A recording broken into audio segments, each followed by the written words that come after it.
안녕하십니까, 라이정입니다. 지난번 영상을 찍고 나서 생각보다 저조한 조회수 때문에 역시 영상은 나랑 별로 안 맞는 매체인 것 같다라는 생각에 좀 더 업로드하지 않았는데요.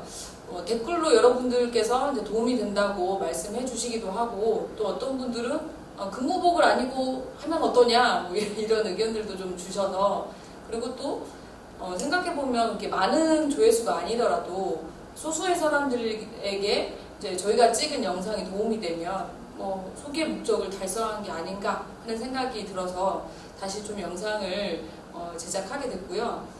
이번에는 직장인을 위한, 우리 DY 그룹 사원들을 위한 여름 휴가 추천 도서로 좀 진행을 해보고자 합니다.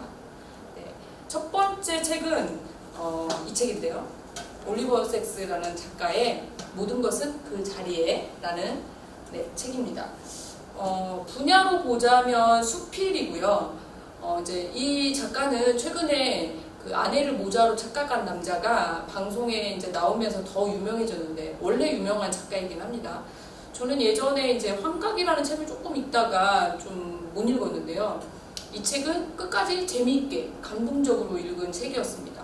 그래서 이제 어렸을 때 이제 저도 개인적으로 좋아하는 그 수영 얘기부터 시작해서 어렸을 때 친구들과 놀았던 이야기, 공부했던 이야기, 그 다음에 이제 신경과학자, 의사로서 일을 하면서 그 자기가 만난 환자들을 보고 배운 거, 또 관찰한 거, 그걸 통해서 어떤 사람의 정신과적인 지식 이런 것들도 좀 쓰고 있고요. 그리고 또 이제 노년을 맞이해서 그 드는 생각들, 일상들 이런 거를 정리한 책이에요.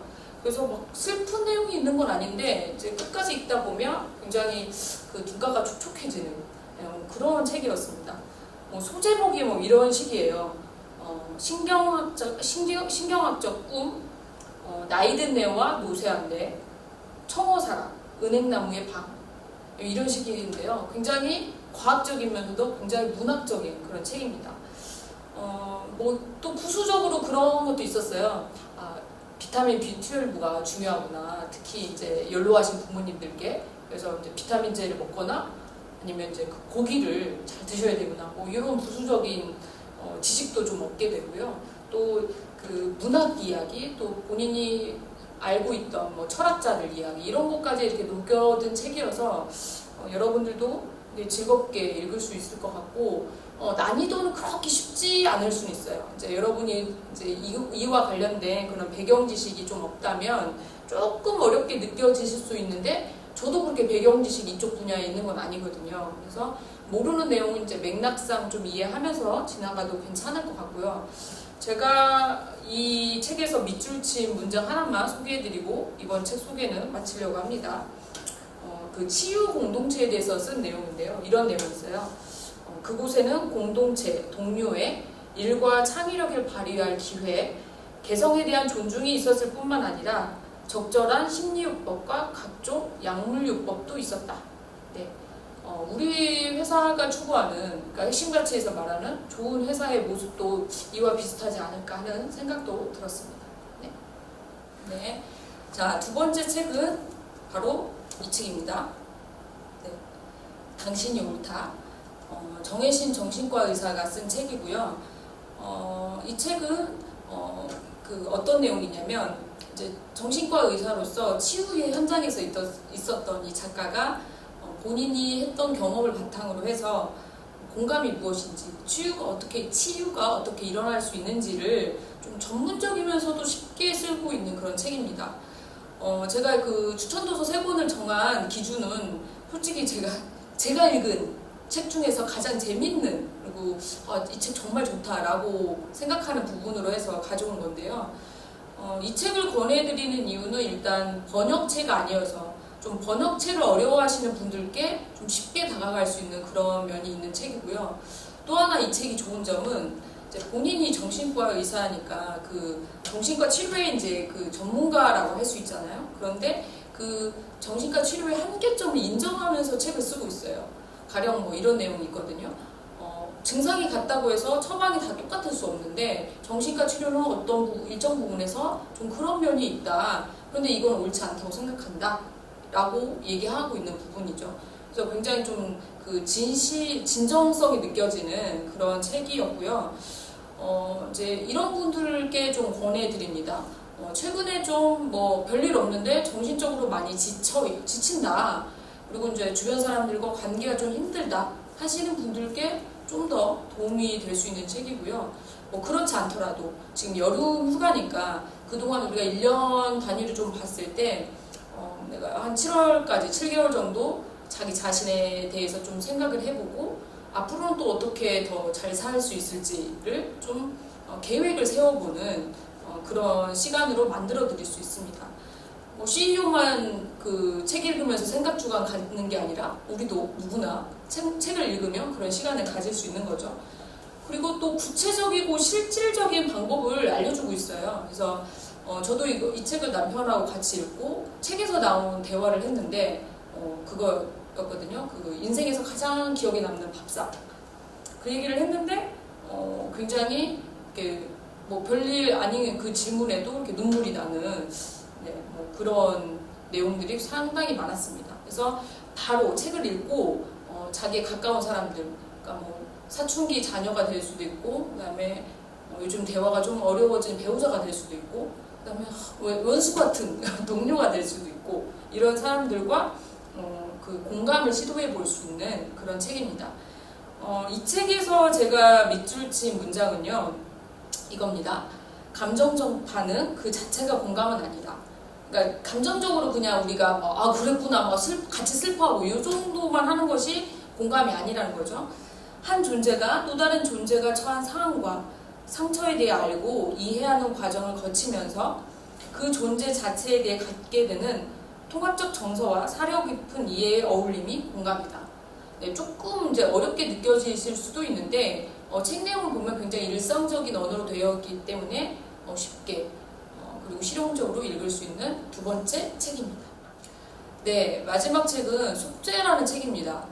제가 상상 카페에서 빌려서 읽었는데 지금 다른 분이 대출해서 지금 책은 없는 상태고요. 이언 맥큐언이라는 영국 작가가 쓴 소설인데 이 작가의 여러 소설 중에서 단연 최고라고 평가를 받는 그런 책입니다. 어톤먼트라는 같은 제목의 영화의 원작 소설이죠. 영화를 보신 분들도 있을 텐데 영화 보신 분들은 소설로 한번 읽어보면 또 다른 감동을 느끼실 수 있고요. 아직 영화를 안 보신 분들이라면 책을 먼저 읽고 그 다음에 영화를 보는 것을 추천해 드립니다. 그 전체적인 줄거리는 사랑 이야기라고 할 수 있어요. 우리의 주인공인 세실리아와 로비의 사랑 이야기인데 2차 세계대전 전후가 시대적 배경이고요. 13살 정도 되는 세실리아의 여동생 브라이오니가 창자결에 휩싸여서 시국을 막 쓰는 부분부터 소설이 시작이 됩니다. 남자 주인공인 로비는 그 집 그 집 가정부의 아들이에요. 환경은 그렇게 좋지 않지만 머리가 좋아서 그런지 세실리아의 아버지가 대학 갈 학비도 대주고 그래서 이제 의대에 진학하려고 하는 그런 전도 유망한 청년이죠. 그리고 세실리아는 어렸을 때부터 로비와 알게 되었지만 어떤 사건을 계기로 두 사람이 굉장히 가까워지는 그런 일이 일어나고요. 그 뒤에 이제 굉장히 오해와 뭔가 사건의 소용돌이 속에 이렇게 파묻히게 되는 그런 소설입니다. 그래서 이번 여름 휴가 때 나는 정말 제대로 된 소설 한권 읽고 싶다 하시는 분들에게 추천해드리고 저는 이제 그 한 몇 시간 정도 막 읽으면서 하루에 몇 시간씩 이렇게 읽으면서 3, 4일 정도 이렇게 읽었던 것 같아요. 한번 손에 잡으면 잘 안 놔지는 책이고요. 분량은 조금 됩니다. 하지만 내용이 막 그렇게 어렵진 않아요. 그 책 내용에 이런 부분이 있어요. 이제 로비가 전쟁터에 가게 돼서 주력 부대에서 나고돼서 다른 소령을 만났는데 이제 길가에서 만났는데 이런 대화를 나눕니다. 소령이 이렇게 말해요. 저기 숲속에 독일군 하나가 매복해 있네. 기관총을 가지고 있고 참호를 파고는 그 안에 숨어 있어. 가서 맛 좀 보여줘야겠어. 그러니까 이제 로비가 말합니다. 뭘 가지고 말입니까, 소령님? 그러니까 소령이 기지와 협동심이지. 이렇게 말을 하는 장면이 있어요. 네, 굉장히 그 옛날 2차 세계대전 속에 어떤 상황이지만 지금 현실하고도 비슷하다 이렇게 느끼시는 분들도 있을 것 같고요. 공감을 많이 할 수 있는 그런 내용들이 있습니다. 그래서 소설을 많이 읽고 제대로 읽으면 공감 능력, 아까 정혜신 원장이 말한 그런 공감 능력이 키워질 수 있어요.